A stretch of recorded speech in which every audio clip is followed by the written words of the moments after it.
Good afternoon and welcome to the Sustainable Materials Management webinar series, a joint effort between the National Recycling Coalition and the Pennsylvania Recycling Markets Center. My name is Jack Himes and I'm a program manager for the Recycling Market Center.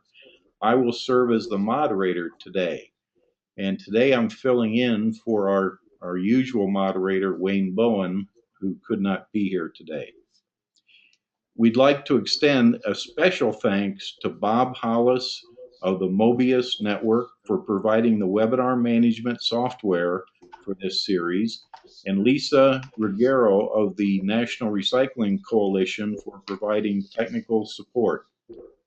Today's webinar focus is on the benefits of compost. We have two excellent presenters today, David Crone and Al Ratty.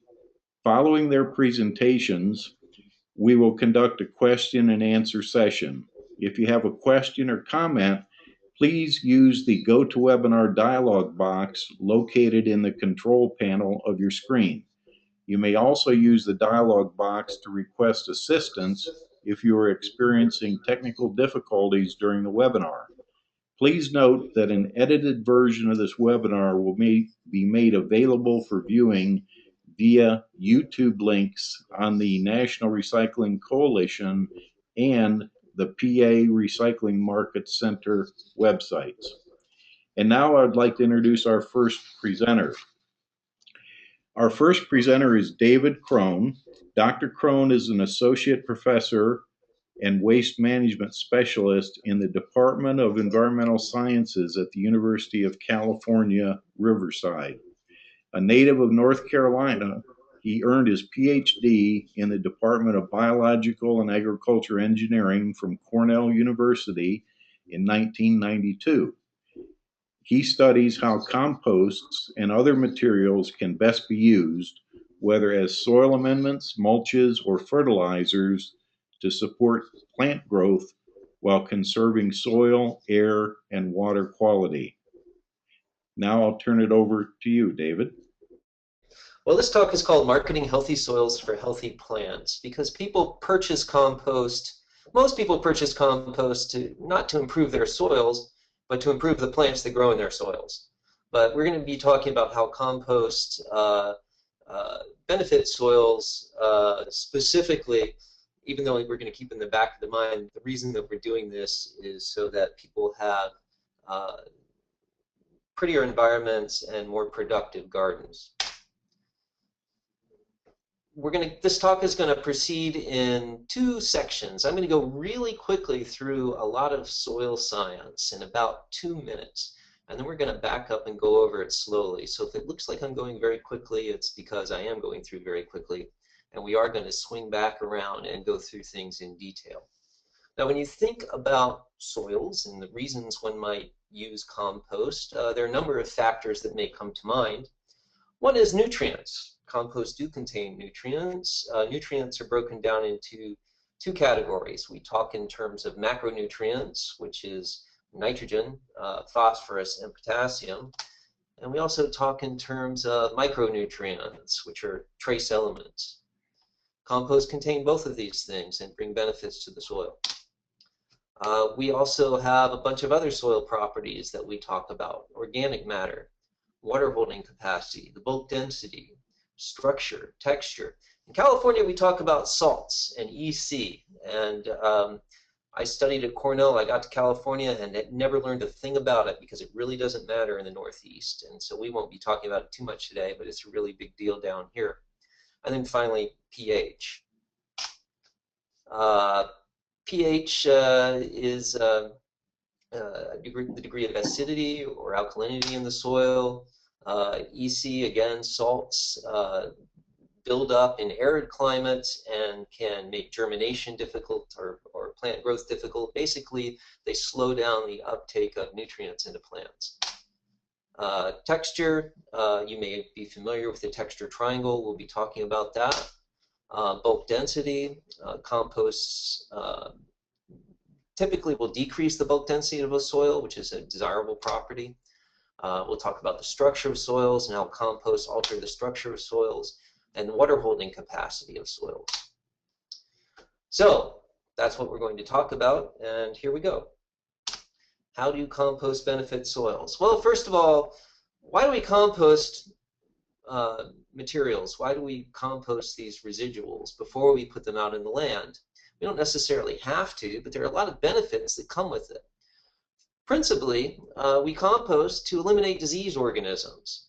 Now, when we talk about disease organisms, we typically think about human diseases, but animal diseases and plant diseases are also quite important out there, and composting helps to control both. We also compost because we want a stable and safe soil amendment. We want something that's not going to tie up nutrients. We want a slow release of nutrients. We don't want objectionable odors, and if you just grind material up and put it out there, as it decomposes, it will release odors, and that's not a desirable thing, particularly in a landscape environment. Phytotoxins. Phyto means plant, toxins means toxic, and phytotoxins are compounds that are poisonous to plants. And we're usually taking these materials and we're applying them to plants, so we don't want to poison them. As organic amendments or organic materials break down, they go through a series of decomposition stages. And during that process, there are toxic compounds that are created. Those toxic compounds are then further decomposed, so we call them intermediate byproducts of decomposition. In a compost pile, all those intermediate byproducts of decomposition that may be phytotoxic are broken down in the pile. If you don't compost and you just put it out there in the environment, if you have sensitive plants, particularly young plants, they may not thrive because of those intermediate byproducts of decomposition. We also want to inactivate as many weeds as we can. We don't want to be taking materials, putting them out there, and spreading weeds around. So these are the reasons that we compost. Now, I'm going to talk briefly about the compost process. Composting has two stages. There's the active composting stage. That's when everything is hot, the pile is cooking away. During the compost process, the composter is maintaining the pile so that it's optimal for biological activity, microbiological activity. They're maintaining good moisture, good oxygen conditions so that those microbes can go crazy. And they grow and they grow, and as they grow, they give off heat. You've all sat in a room with a lot of people in the room, and the room heats up because living organisms give off heat. Well, microbes give off heat too, and so that heat given off by the microbes actually raises the temperature of the pile, and that increase in temperature does two things principally. It accelerates decomposition because as temperatures rise, things break down more quickly. That's why you put your lunch in the refrigerator and you don't leave it out in the sun. Your lunch breaks down in the sun, it's preserved in the refrigerator. In this case, we want things to break down, so we like things to be nice and warm so that they break down quickly.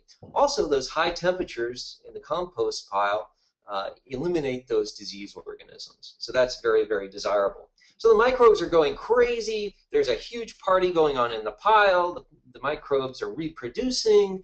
There's a lot of food there. What happens in a party? There's drinks spilled. There's half-eaten birthday cake left around. There's a lot of activity in the pile. There's half-eaten compounds there. That half-eaten birthday cake may be phytotoxic, and so we need to clean up. And the way we clean up is with curing. And there's a curing phase to composting, in which the composter just lets the material sit. Those intermediate byproducts of decomposition are further decomposed. Those intermediate byproducts of decomposition also have odors associated with them.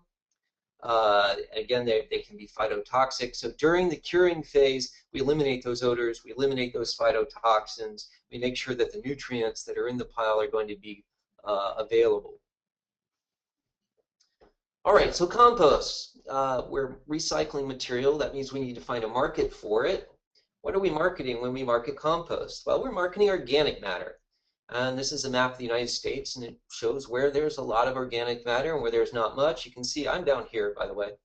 Not a lot of organic matter in our soils because they're nice and warm and everything is broken down. If you go to Pennsylvania, you have more organic matter, which is terrific, But if you're marketing to an area where there's been some construction damage, or you just want to generally improve the tilth of a soil, compost is always a good idea. There's some construction damage.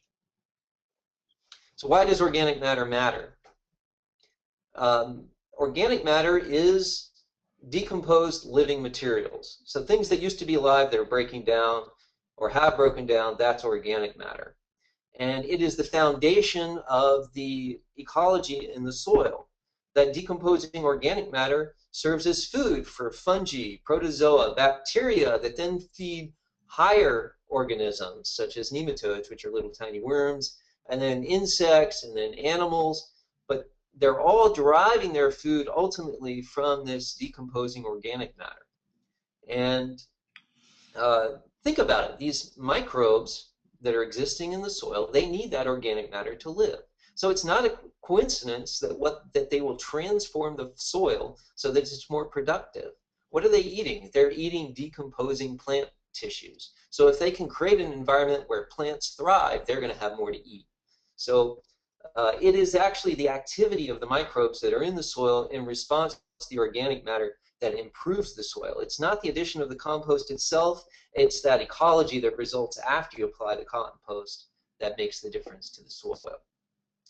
And principally, the principal thing that you're adding when you add organic matter is carbon. The organic term refers to carbon when you talk about chemistry. So you're adding carbon to the soil, which is the source of energy for the microbes. Okay, they're breaking down that carbon to get energy. They take the carbon in organic forms and they convert it to carbon dioxide, which is the same thing that we do when we eat. However, not all forms of carbon are equally available. So we have different kinds of materials that are in compost, or different kinds of materials that may be considered for organic amendments. They're going to behave differently in the soil. Those categories are sugars and starches, which are quite available, fats, waxes, and proteins, which are still pretty available, cellulose and lignin. I'm going to talk about each of those briefly in a minute. Bacteria are responsible for most of the activity in the soil. They're small and they're very, very efficient. They have high surface to volume ratios, which means they can move nutrients in and out very, very, very quickly. There are two principal categories that we think about when we talk about compost. At ambient temperatures, and I'm using Celsius here, but say up to about 90s into the 90s, low hundreds, we have mesophiles. Mesophiles are bacteria or microorganisms that thrive under ambient conditions. In a compost pile, we have thermophiles. These are organisms that are about 130 degrees or so that they prefer, and they grow much more quickly. And in a compost pile, they are going to predominate the microbial population. But what happens when you put them into the soil? Well, once you take a compost and you put it into the soil, really the microbes that are going to predominate are going to be the mesophiles again, because you're putting it into an environment, a soil environment, not a compost environment. So a lot of people, they think about, well, all those microbes in the compost, we put it in the soil, that's what improves the soil. It's not really true. What you're doing is you're giving the microbes that are already in the soil the food that they need and the environment that they need to grow and reproduce very, very well. The compost microorganisms are really evolved for the compost pile environment. Starches. Well, starches, you think what? Baked potatoes, starches, that's really what we're talking about. These are compounds created by plants for intermediate energy storage. They're carbohydrates, and if you ever wondered where the term carbohydrate comes from, it's because they have this kind of a chemical signature. It's an H2O, which is water with a carbon snagged onto it, and it's a whole chain of them, structured in straight lines, and they're really metabolized quickly by microbes, and they're decomposed during composting relatively quickly. We also have cellulose in compost. That's a material that's found in plant cell walls. It's the most abundant organic compound on Earth. It's what gives plants their structure. And we use it to make things like paper and cotton and cellophane and rayon. It looks a lot like starch, but it's joined differently. It's still structured in straight lines. And Bacteria and fungi can break it down, and ruminants can break it down because they use bacteria. We can't actually break down cellulose. We can break down starch. We can't break down cellulose. But in the environment, microorganisms can. The second most abundant organic compound on Earth that I think is a fascinating one. It's called lignin. It has a very, very complex structure. And what it does out in the environment is it protects the cellulose. Cellulose gets broken down by bacteria. So how do trees stay standing for so long? Well, they have lignin there to protect their cellulose against decay. And the reason it protects against decay is because the structure is so darn complicated that bacteria look at it and they really don't know how to start eating it. You'll see in a minute. I'm going to show you a picture. They can be metabolized by fungi. Fungi can break them down, but it takes a while. So you're not responsible for these pictures. I just want you to see, here's starch, and you can see how microbes coming along, they could just sort of Pac-Man their way through this chain of starches, and they can also do it with cellulose, right? Sort of like spaghetti. That's what lignin looks like. Bacteria look at that, they don't know what to do, they basically go home. That leaves an opening for fungi. So you do see fungi in compost piles as well. You see them out in the environment. Fungi include molds and yeast as well. They're larger than bacteria, but they do grow more slowly. And you see them out in the environment. If you've ever seen fungi growing on an old stick or a log out in the woods, the reason they're doing that is because they're breaking down the lignin in the material, and then the bacteria will come later and mop up. Composters intentionally add carbon to their piles because they want to feed those microorganisms. Let's talk about nutrients. Nitrogen is the most important nutrient. In the compost, there'll be organic N, which is slow release, that's tied up in carbon. It gets converted to available forms by microbes over time. And there is some amount of N that's immediately available in the form of nitrate or ammonium. But for the most part, it's going to be tied up in these organic forms. It's a slow release, and it's very hard to predict. We really don't know how quickly the nitrogen is going to come out. We know that it comes out faster in the summer than in the winter because in the summer temperatures are warmer and microbes act more quickly. These materials also contain phosphorus and sometimes potassium, but the degree to which they contain these things is really a function of what the compost is made from. So you'll have to just ask at the point of purchase or provide that information for users who are interested. And composters supply nitrogen to their piles as well. This is a lovely organic farm where they had some beautiful watermelon that I guess was a little bit too ripe, and they're putting it into the piles. Nitrogen is a vital nutrient for both microbes and plants. Out in the environment, microbes are better than plants for accumulating nitrogen. So what happens is if you have a lot of microbial activity out there, they want to grow. Microbes want to grow, and they'll compete with the plants for the nitrogen. And they'll tie it up in a process called immobilization. It's a temporary process, but it's real. So if you have a material that's got a lot of carbon available and not very much nitrogen, you may see a temporary tie-up of nitrogen. That's something you're less likely to see with the compost. It would be unusual with the compost, which has already had that readily available carbon broken down during the composting process. But you do see immobilization with undercomposted or uncomposted materials. So another reason to compost is that you don't have microbes competing for that end. Compost isn't usually sold as a fertilizer because release rates are hard to predict. Micronutrients, I won't say too much. Micronutrients are present in very low levels, but they are vital for plants, and different plants require different amounts. Composts do contain these, and they will enrich the soil with micronutrients. People do pay real money for these as fertilizers, and so it is a value associated with these materials when they're marketed. But the need for it really depends, really varies depending on where you are. pH. Out here in Southern California, we tend to have alkaline soils, high pH soils. In Pennsylvania, I think you'd be more commonly encountering acid soils.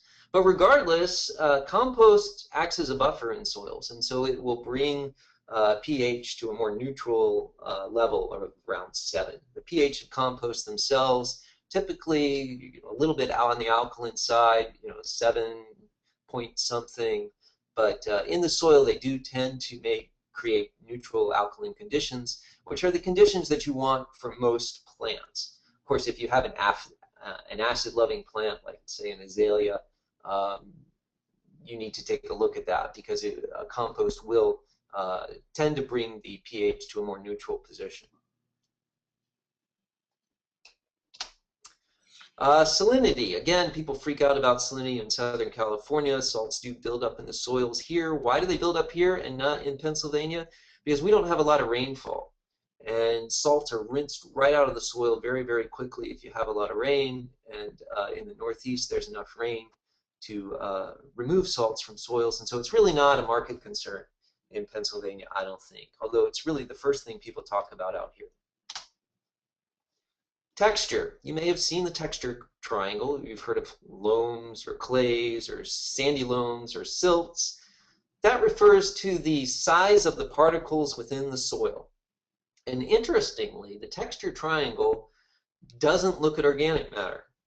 It doesn't consider organic matter. It's really just the size of the particles. And so technically, compost doesn't affect texture at all, because compost has organic matter. So really, the texture is not affected by compost from a soil science point of view. What you're talking about is improvements to other things like bulk density. Bulk density is how heavy a unit volume of soil is. If you have a dense soil, you can't get water into it. By improving the density of the soil, you're going to improve water movement. The soil is going to hold more water. You're going to be able to get more air into the soil, and roots are going to penetrate more readily. So all of those things are desirable. We want to decrease the density of the soil. Let's see. Okay. Again, in the soil, the composts are providing an environment for bacteria and fungi, and they are growing, and the bacteria and fungi are doing their thing, and they are altering the soil by encouraging the formation of soil aggregates. Aggregates are these little clusters of fine soil particles that are stuck together into large particles, and that decreases the density of the soil. How do they stick these small particles together? Well, fungi actually have these hyphae, which are like little roots that kind of tie everything together. They knit it together. Bacteria have polysaccharides, which serves as glue. So just think of like paste, the kind of paste your mom told you not to eat in class, or that the kid next to you would eat to show off. The polysaccharides serve as glue. They're given off by bacteria to stick particles together. And that creates larger particles, we call them flocks, that improve the structure of the soil. So if you have a soil that looks like this with single grains, like a sand, or it may be massive like this, like a big old clay, here you may not have anything going, you may have water going right through, it can't really hold much. Here you may have a very massive, actually any of these can be quite massive, you can't get water into it. If you break that up into particles, into larger particles, though, you start to get a granular structure. Or if you stick these clays together by introducing sands together to create flocks, you also will get this granular structure. And the granular structure transmits and holds water much better. So when we add compost, we're encouraging the formation of a granular soil structure. And these aggregated soils, again, as I said, they hold water while allowing air to penetrate. They facilitate drainage and salt removal, which is important here. They allow roots to penetrate, and they're more stable, so they're not going to erode as quickly. You don't get as much water running over the surface, and those larger particles don't rinse off as quickly. So you have less pollution from aggregated soils, all of which is created by the microbial action that's triggered by the addition of compost to the soil. Water holding capacity is also improved when you use compost. Compost is hydrophilic, it loves water. You add it to the soil, and the water tends to be retained to a greater extent.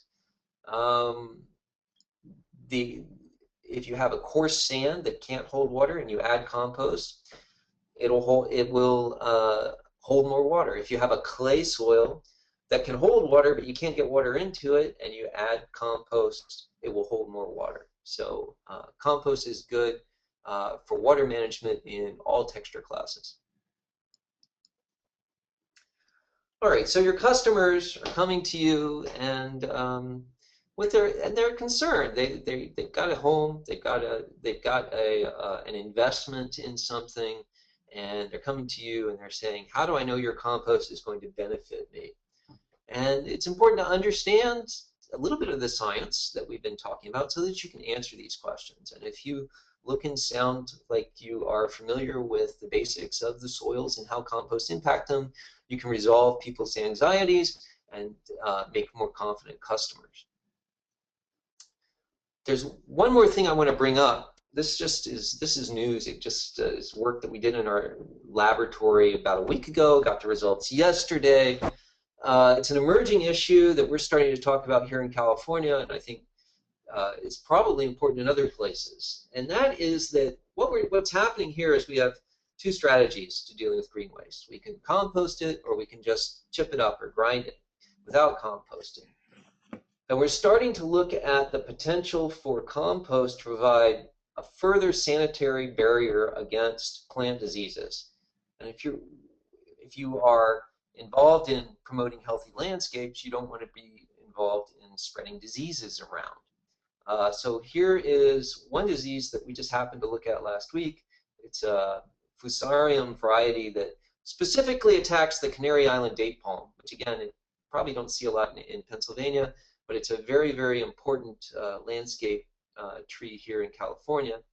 And it is subject to this deadly fungus, which is spread in two ways. It's spread by people who do trimming and don't clean their tools, but it's also spread through soils and the movement of plant tissues. So the question was, if we don't compost, if we just chip up materials and then we spread them out as mulches or even incorporate them as soils, is there a potential to spread disease? And is that potential reduced by composting? So we took material as received, we chipped it and we ground it, and we found this is 42, 50, and 34 are, how many samples of the samples that we looked at that were positive. So the material, the infection was there in the material as it was received and after it was chipped and ground. We then incubated them for 3 days, two ways. We incubated them in compost, and we incubated them without compost. And we found that they survived at 77 degrees. They survived pretty well without compost. And surprisingly, when they were up at thermophilic temperatures, 131, which we think of as being hot enough to inactivate most organisms, they actually survived more. But when compost was introduced, we didn't see any survival at all. So normally you think about the protection being temperature mediated. In this case, it doesn't seem to be temperature mediated. It's actually maybe the ammonia, it's maybe the increased biological activity. It could be enzymes present in the material in the compost that were able to inactivate those pathogens. But I think as we make our decisions with respect to waste management, we need to start thinking more and more about plant diseases. And are we going to compost as a barrier against spreading plant diseases around? Or are we going to go ahead and take the chance that without composting, maybe with just chipping and grinding, we can move more material? It may have more phytotoxins associated with it. It may have more diseases associated with it, but it's a more cost-effective solution. So that's a discussion that I think we need to have more widely, more broadly, and we're starting to talk about it here. All right, so this is the end of my talk. Compost, why would you use it? Well, look, we can grow plants just about anywhere for a while. You can grow grass on a car for a while. But if you want a sustained, healthy environment that will support the growth of plants, you need to make sure that the soil is healthy. And the way to do that is to use compost. This car looks good right now. The seeds just germinated. But if you come back in a few months or certainly a year, there's going to be quite a bit of spottiness on that car. I don't think very much of it will be left.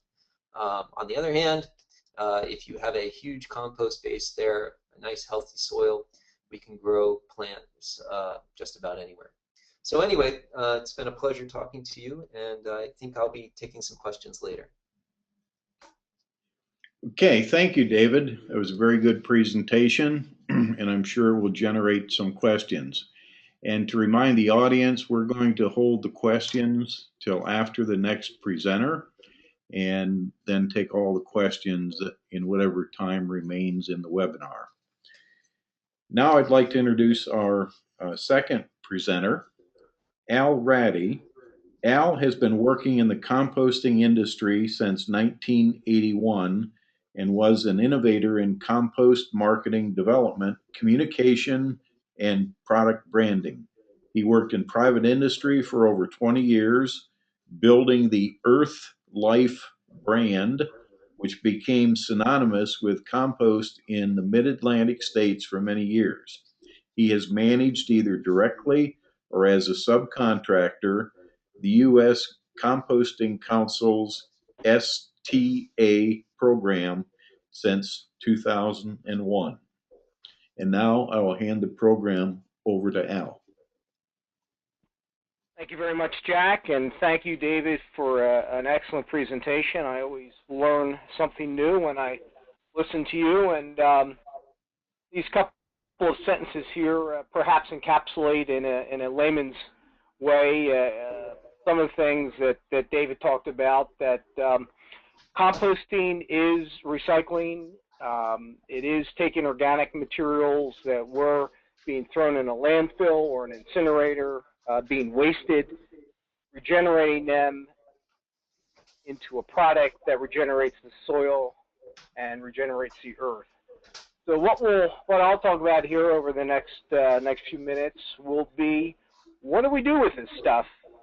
David just presented an excellent talk on the wonderfulness of compost and all of the benefits that it imparts to the soil, but now we need to know what we do with it and how we use it, and that's what we'll focus on, as well as the U.S. Composting Council Seal of Testing Assurance Program, which is the only national compost standards and certification program. And our Compost Nature's Way to Grow slogan, hopefully you'll be seeing that pretty frequently as you travel from garden centers and nurseries, pick up newspapers and see websites as more and more folks begin to use this and make it a saying that we're all familiar with. Now, typically I'll ask for a show of hands as far as who knows that there is a United States Composting Council. And depending on the audience, sometimes I'll get a few hands, sometimes I'll get a bunch of hands, and other times I'll get no hands. But we've been around for a long time. We were established back in 1990. We are a national nonprofit educational organization trying to advance composting, professional composting, and promote the use of compost to enhance soils, provide economic and environmental benefits to members and to society. So we have a great website. You'll be seeing this throughout the presentation. Again, we're nonprofit. Most of the stuff on there is free, so I'd encourage you to visit us at compostingcouncil.org and find out about all things related to compost. Well, David covered the benefits thoroughly and excellent fashion. But there are third-party impartial organizations that are saying the same thing. So it's not just the U.S. Composting Council. It's not just David Crone from the University of California or Frank Gowen from the University of Maryland. This is right off of the EPA website, the benefits of compost, and pretty much what David covered in his presentation. We can help reduce or eliminate chemical fertilizer. We can promote higher yields of crops, facilitate reforestation and other growth. Cost effectively remediate soils contaminated by hazardous waste. Compost has been found to remove pollutants like oil, grease, heavy metals from stormwater runoff. We can capture and destroy over 99% of VOCs in contaminated air, and we can do all this at a whole lot less cost than using conventional methods. Now, it's okay for the EPA to say this. You will never find these benefits, or at least not most of them, on a compost package, on a label, on a piece of literature, because the way the labeling laws are structured in the United States is every single producer of every single product must substantiate whatever claims they make. And it's just too cost prohibitive for compost producers to be able to go out and do that work. So we recognize it exists. The EPA recognizes that these benefits exist, but you're never going to read it on a package. But it's important that you are aware that compost does all this great stuff, in addition to doing a wonderful job of growing plants. Another organization, the American Association of Plant Food Control Officials. This is the sort of the trade organization, the fraternity, if you will, of all of the Department of Agriculture officials across the country. They have also recognized the benefits of compost, and they will, for the most part, allow this list of benefits, which echo what David presented during his talk on compost packages, literature, websites, and so on. And again, all the things that David talked about, compost will improve soil structure and porosity, increase moisture infiltration and permeability, and as David said, it works at both ends of the spectrum, from the very, very sandy soils to the very dense clay soils. Compost improves the moisture holding capacity of light soils. It improves the cation exchange capacity of soils. That's very important. That is the ability of the soil to hold on and release chemical fertilizers that will be applied. If you apply chemical fertilizers to a very sandy soil, you're just pouring your money through the holes in the sand particles if there isn't a good supply of organic matter in that soil. Compost brings that to the table. It brings the organic matter. It ups the CEC of all kinds of soils. It supplies the organic matter, kind of the magic of compost, which David talked about, aids in proliferation of soil microbes, supplies beneficial microorganisms, encourages root growth, and the plant is only as healthy above the soil as it is below the soil. Without good root growth, without a healthy root system, you will not have a healthy plant. You will not have a healthy crop if it's a plant that's growing a tomato, a cherry, any or a corn. It enables soils to hold on to the nutrients. Again, that CEC benefit contains humus and buffers soil pH. These are all claims that the 50 state departments of agriculture officials recognize, support, and allow for compost producers to make. So compost improves soils physically, chemically, and biologically, just as David said. Here is a fish tank about 18 inches deep. This side is a amended soil with compost. Look at that beautiful root system. Look at that beautiful plant growth. This is just quote unquote topsoil. Very poor root system, very poor top growth. You can see some erosion beginning to form here. And it's very interesting to note there are no standards for topsoil anywhere. Anybody can put a pile of brown stuff in their garden center, in their landscape supply center, full of topsoil. It is totally unregulated by departments of agriculture across the U.S. Kind of an interesting and little-known fact that there are no rules for topsoil. It's strictly buyer beware. And at one point, that was the same case for compost, but I'm going to show you that that is changing and changing rapidly. And again, to reiterate this before we get into the uses, it can't be overstated, the magic of the microorganisms in compost. David did a great job explaining this.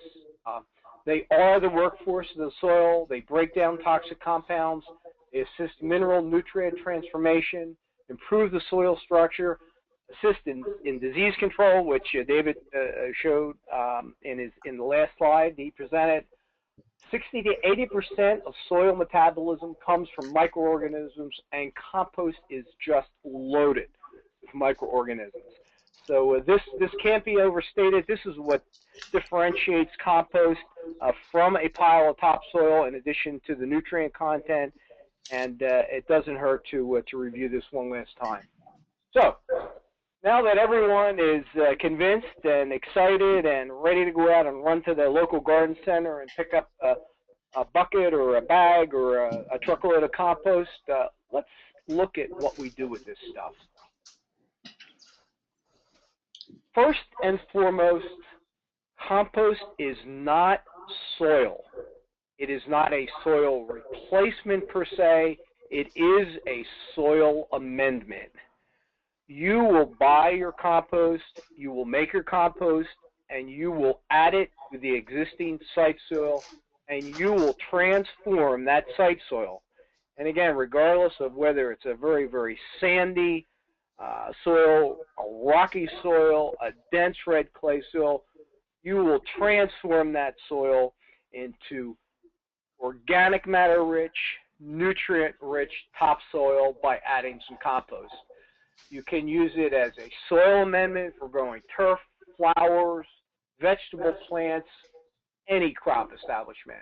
You can use it in a pot as a growing media component, not as a growing media, but as a part of a growing media. It works wonderfully in a coarse state as a surface mulch for erosion control and for aesthetics. We'll talk a little bit more about that later on. It's great to make a topsoil as a blended product. Great soil amendment for planting beds, for marginal soils where you can't get out there and incorporate large areas. It's wonderful as a backfill mix. And one of the newer uses, we're seeing it being used in rooftop planting gardens for all the reasons that Dave talked about, and I touched on. All the benefits of compost apply to rooftop gardens as well. So basically, you will use compost. You can use compost any place that use topsoil, peat, pine bark, or any other soil amendment, because compost is nature's way to grow. It's a locally produced product. Chances are there's a composting facility within your town or within 10, 20 miles of you. I would encourage you to seek these products out rather than the non-environmentally friendly alternatives. So the basic rule of thumb, and this is broadly applicable for the backyard gardener, for the landscape, for the State Department of Transportation, for the farmer, add 2 to 3 inches of compost, incorporate that, that's key, incorporate the compost into the existing soil down to 6 to 8 inches and transform that site soil, whether it's sandy soil, whether it's rocky soil, whether it's clay soil, into that viable organic matter rich topsoil and do your planting. So you add the compost, you must incorporate the compost. That is really key, getting the greatest bang for your buck and the greatest benefit from these products, and then do your planting. Now, here's a real-world case. This is Liberty State Park up in northern New Jersey. This was a park that was developed along the waterfront to take advantage of the magnificent scenery, access to the Statue of Liberty, access to Lower Manhattan, and this is what they had as a park setting. Not very aesthetically pleasing. Now the options here were, at that point, the traditional option of, well, let's bring in 6 to 8 inches of topsoil. Let's hope it's good topsoil. Let's hope it's consistent for the many acres that we want to cover, and keep our fingers crossed that that works. Or we can bring in just 2 inches of compost, a third of the material, a third of the cost incorporated into this junk, and this is just dredge spoils. This part of the park is just made from the dredging out of the Hudson River, supporting no growth at all, very, very sandy, silty soil, no organic matter whatsoever, and they opted for the compost option, both agronomic benefits and for cost reduction. And this is the after effects, and a slide that I love and I treasure, and of course was forever changed 12 years ago this month. But again, taking site soil, very, very poor quality, adding a couple of inches of compost, doing just a little bit of work. No fancy equipment is required. They can get out there in an area like this. You can use farm equipment, rototillers, perhaps where you don't have quite as much room. You can use more of a backyard type rotavator, but very easy to get that compost into the soil, do your planting, and again, with just a fraction of the material, lower cost, transform that soil permanently.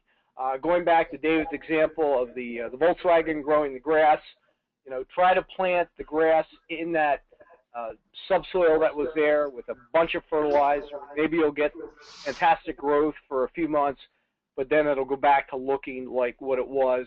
With the compost in the soil, you've made a permanent change to the soil, resulting in a permanent change to the vegetation that's growing above it. Always the most desirable route to go. Now, there may be situations where direct incorporation is impractical due to space limitations, due to operational limitations, but you can still get the job done. You can still make that compost amended soil by what we call manufacturing topsoil or manufacturing growing mixes with compost. Add by volume, real easy stuff, 1 bucket of compost, 3 buckets of subsoil, and you've made topsoil. You've made that same topsoil that you saw in the previous slide, Liberty State Park. You've done so off-site, truck the material in, spread it out, planted it, and you're good to go. And this can be done in a large scale. This happens to be a commercial topsoil facility. You can do it in your backyard. You can do it with a shovel and a wheelbarrow, 1/4 to 1/3 compost by volume, no weighing required, mixed with subsoil, and create that organic matter rich, nutrient rich topsoil just by adding the compost. Now, it's always desirable to do that incorporation when possible. We found that plant success generally is better where you do large span incorporation as opposed to kind of making little pots, but sometimes you have to make little pots. If you're just planting a tree or a shrub, you're not necessarily going to dig up the whole front lawn to do that, to incorporate the compost. So in a case like this, you would use a compost backfill mix, kind of a smaller scale version of what you looked at in the previous slide. Take 1/4 to 1/3 compost by volume, mix it in with whatever stuff happens to be in the hole that you're digging, make a nice wide hole, make that compost mix with the soil, backfill it around the plant, around the tree, around the shrub, and give it a really good environment for growth. So again, an alternative to mass area application and incorporation. It's going to help you get the excellent results as well. Now, what happens if you're a golf course, you're a ball field, you're a commercial lawn, or you're a homeowner with a nice front lawn, but not that nice? You know it needs work. You don't want to dig the whole front lawn up. You don't want to rototill 2 inches of compost in. You don't have the time. You don't have the energy. You don't want to be an eyesore to the neighbors. And this is particularly applicable in commercial setting, like a golf course fairway, like a school football field, like a commercial lawn. You can still use top dress, or rather you can still use compost by top dressing. Get out there, put a 1/4 inch or so of fine compost down, rent a core aerator from your local tool rental facility. Do that a couple times a year, and over a period of time, you will gradually transform this soil profile into that you saw in that fish tank in one of my first slides. It'll take some time. It'll take you a couple of years, but you will finally achieve all of the benefits that you saw from the general amending of soil with compost by getting out there, top dressing, aerating, dragging that compost into those holes, and slowly but surely transform that soil into that nutrient-rich, organic matter-rich topsoil. Now, things that we are really getting excited about are what we're calling the new, and new being a relative term because some of these have been around for a number of years now, innovative uses of compost. These apply more to commercial setting, but also have their application in the backyard garden and around the home. And that is the use of compost in erosion and sediment control, water reduction and water filtration, green infrastructure, and green roofs. Many of these I've touched on already, and I'll elaborate just a bit on them because, again, compost is nature's way to grow. AASHTO is the American Association of State Highway Transportation Officials. They have created specifications for the use of compost in erosion and sediment control for the very reasons that I touched on earlier. Compost does a superlative job of filtering stormwater. It holds soil in place, and they have specifications for compost as a berm.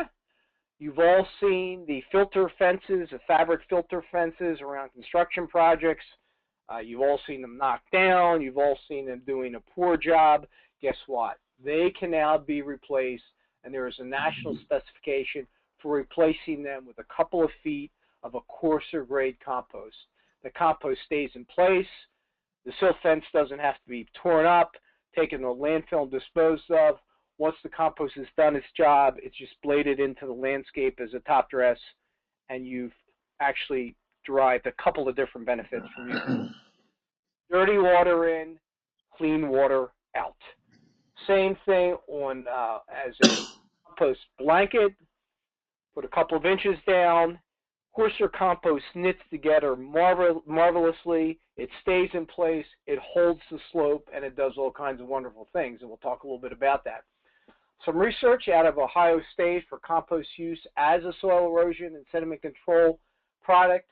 Runoff from compost-treated areas during a very high-intensity storm, 4 inches of rain an hour, that is a lot of rain, was significantly less with compost use than conventionally treated areas.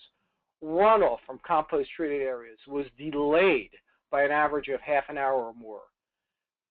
Compost does this even when there's no vegetation.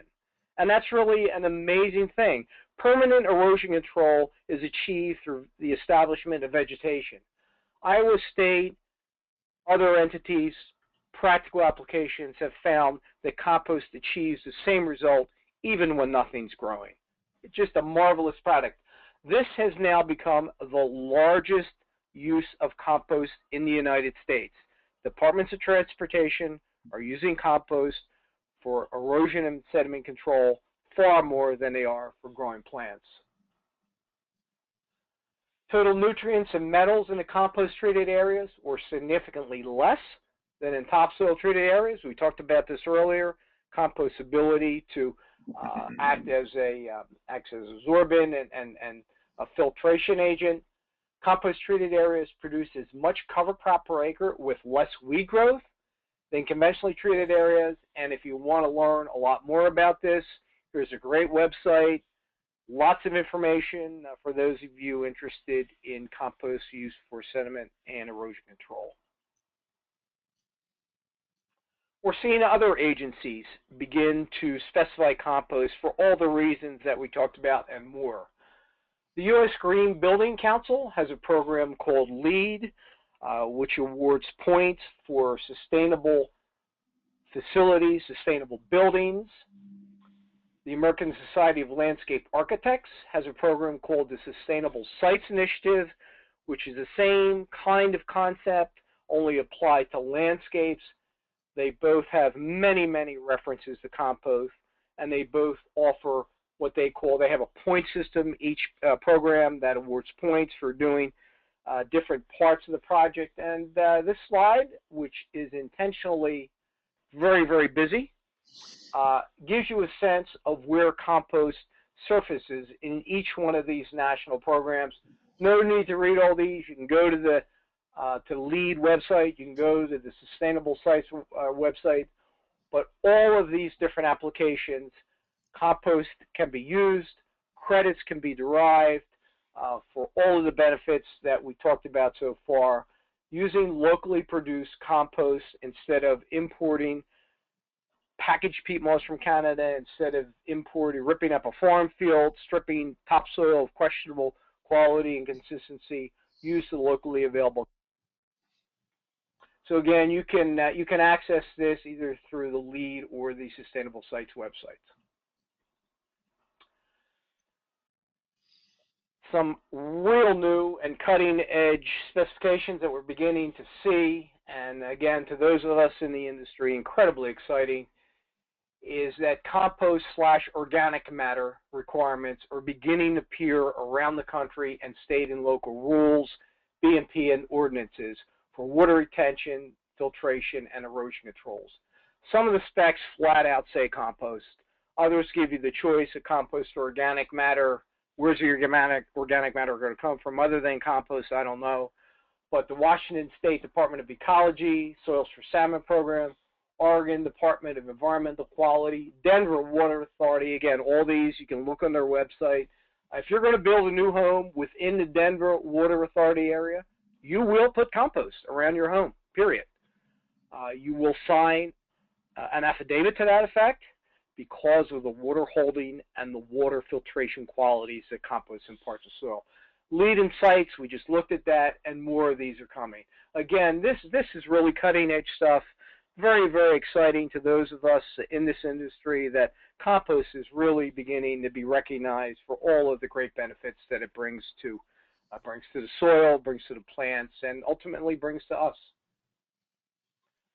So, now that we know the wonderfulness of compost, now that we know how to use compost, what is compost? How do we know what to look for, what to buy? And we're going to talk about the United States Composting Council's Seal of Testing Insurance Program, and if it isn't STI compost, what is it? Imagine, if you will, entering the supermarket on a Saturday morning, shopping list in hand. Your kids have asked you to purchase cereal. You go to the cereal aisle, and all you see is an aisle full of white boxes with the word cereal stenciled on it.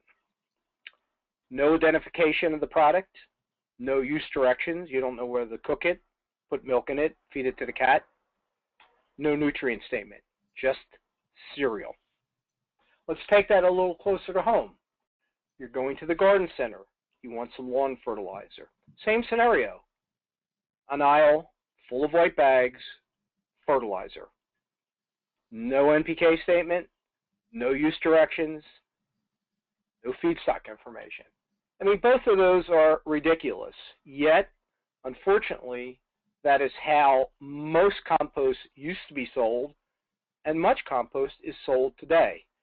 Kind of going back to that topsoil scenario that I explained. Just because somebody has a pile of brown stuff in the front of their garden center or their landscape supply center has a sign in it that says compost, that means nothing to you as a consumer, whether you're a residential consumer, whether you're a landscaper, whether you're a landscape architect, whether you're a regulator.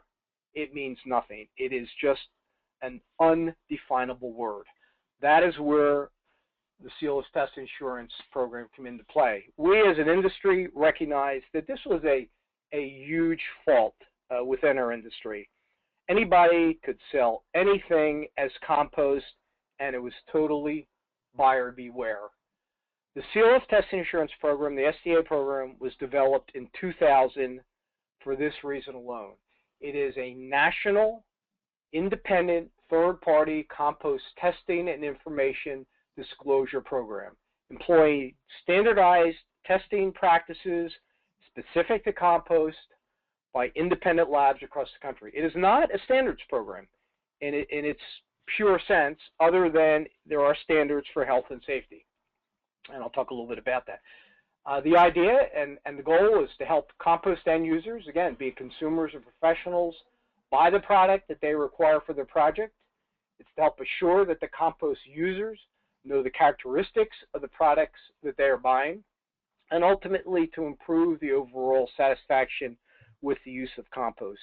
It's to take that white fertilizer label and add substance to it and add content to it and provide consumers with information that they absolutely have to make an informed buying decision. All seal of test insurance programs must operate a permitted facility. Almost every state has a permitting requirement for composters. They vary a little bit on as far as feedstock goes, as far as requirements go. They must test their compost at a certified STA lab.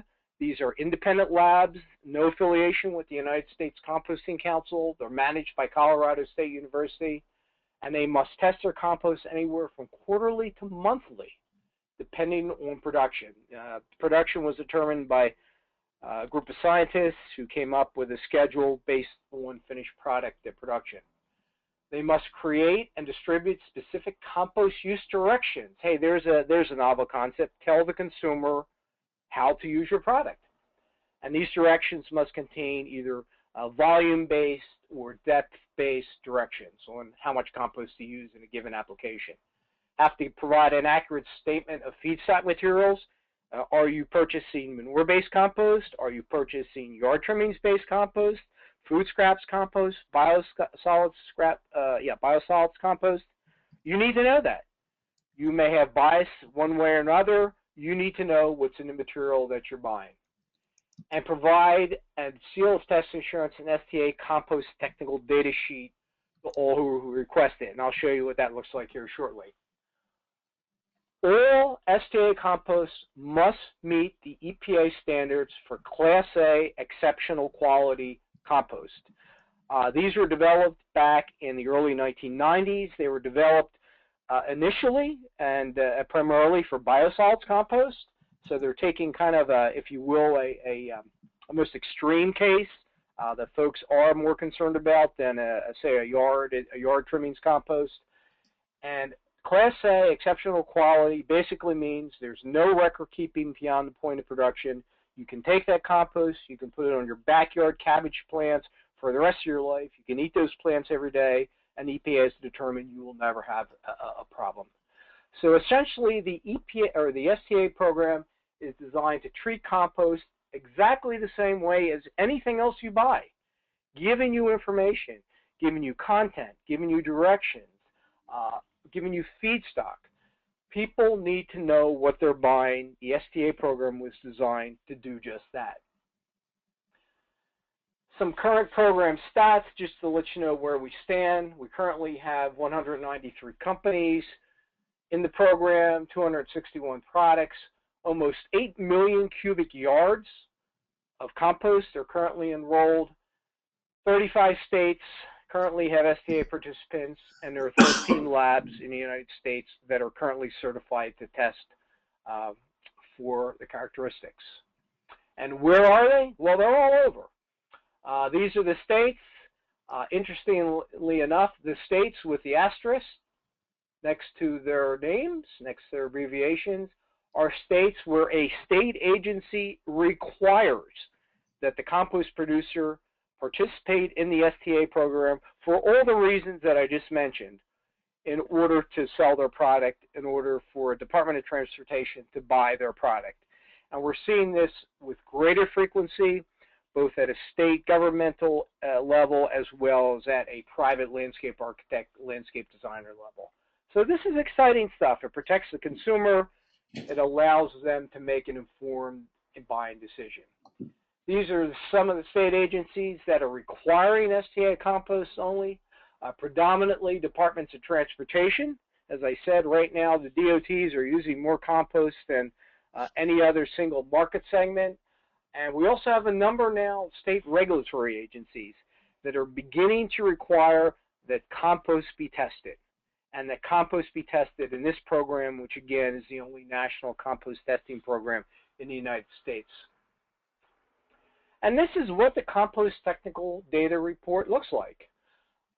The STA Compost Producers test for a handful of nutrients, a variety of agronomic characteristics, moisture, organic matter content, pH, salts, particle size, the two very specific compost tests, which I'll talk a little bit about, stability and maturity. There's those EPA pathogen tests and the EPA metals test. Again, in order to be in this program, they must pass, they must meet the Class A exceptional quality product standards. Now, in addition to the testing, they must provide very specific compost use directions. These can be provided right on the form, or they can be provided with a supplemental piece of literature, and what's in the compost. In this case, yard trimmings and food byproducts. Now let's return to the front of the form, stability and maturity. Stability is how active is the compost. Compost is a living, breathing product. And you don't want super active compost typically for most application. You want compost that's settled down, that's not spinning out a lot of CO2, that's relatively stable. Let's move on to the next test.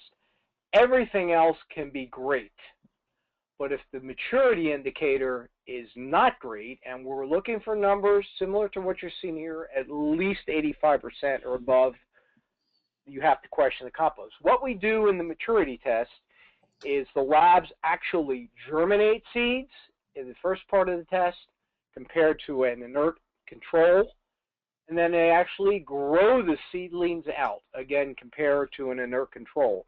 So everything else can read wonderfully, but if that compost isn't germinating seeds, if that compost isn't growing seedlings, you really need to question, is that the compost that you're looking for? Again, the only place you're going to find that data is in this Compost Technical Data Sheet, which is associated with the SCA program. Now, one of the this one's a little blurry, I apologize for that. We've talked about nutrients quite a bit in both David's presentation and in mine. Unfortunately, state departments of agriculture have real specific rules about making nutrient claims.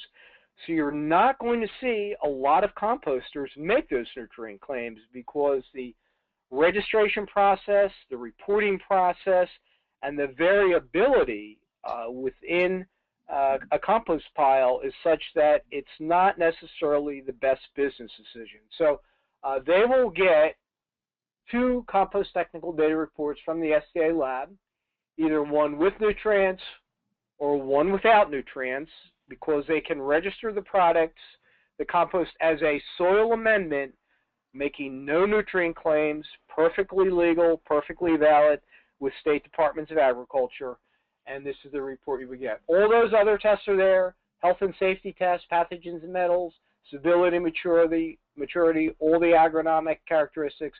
The only thing not there are the nutrients. Next, evolution. The Seal of Test and Assurance program is a data program. It's great for professionals. It's great for engineers, landscape architects, landscape designers, landscapers, homeowners with a higher level of knowledge than kind of maybe the average backyard gardener. We recognized this just a couple of years ago and took the STA program to the next step, which is the Consumer Compost Use Program, where we link STA data to homeowner uses. So the consumer can just go into a garden center, look for these easily identified icons on the package, on the literature, on the website, and know that the compost is suitable for these various applications. All ties back to that STA data. Compost still has to come from an STA facility, but this just makes it a whole lot easier for folks who don't have the time, the wherewithal, the knowledge to equate themselves with all the various specifics on that Compost Technical Data Report. The STA program itself is now 13 years old. Again, 261 products in the program. It is a test methodology program. The Compost Technical Data Sheet gives you the information, but most of this information is foreign to the consumer. So there was no simple, easy way to identify a label prior to the Compost Consumer Use Program development. So again, now all the consumer has to do, look for those icons, look for those labels. It makes it very, very easy. They are still all science-based recommendations. Everything that is reported, the Consumer Compost Use Program was all based on 13 years of SCA data, 20 some odd years of compost research, and all checked against it. Now let's look at, and again, everything done third party by Colorado State. Very busy slide, but to give you a sense, we looked at 670 compost samples, and we've done this every year. This happens to be from 2011. And this is the data that those 780 samples produced. These are the consumer use standards that tie into those icons that I presented earlier, and you find that the mean averages right on board with the use standards that were developed. So the significance of this is these standards are all science-based. They've all been well vetted by both practical laboratory testing and university research. And much like the STA program, you'll get a compost card, a rack card, if you will. One side will show the analysis from the SVA sheet. The back side will show the application, the feedstock information, everything that a person or consumer needs to make an informed buying decision. From the EPA website, help homeowners ensure that they get the right product for the right use is the U.S. Composting Council's Consumer Compost Use Program. Identifying the 3 most common homeowner uses: planting trees and shrubs, flower and vegetable gardens, and lawns. This isn't the U.S. Composting Council. This isn't Dr. Crone. This isn't a private composter. This is what the EPA has to say.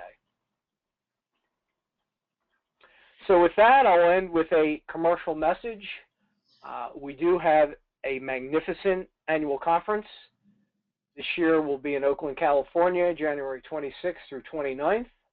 You can find out a whole lot more about that or register if you're so inclined and want to know everything and anything there is to know about making compost or using compost. This is a place to be. This is my email address. If anybody wants to reach out to me directly, please feel free to do it. It's my job to help answer any questions you might have. Again, we're a free resource. We're a national nonprofit. Please feel free to contact me if I can be of any assistance. And with that, I will turn the program back over to Jack.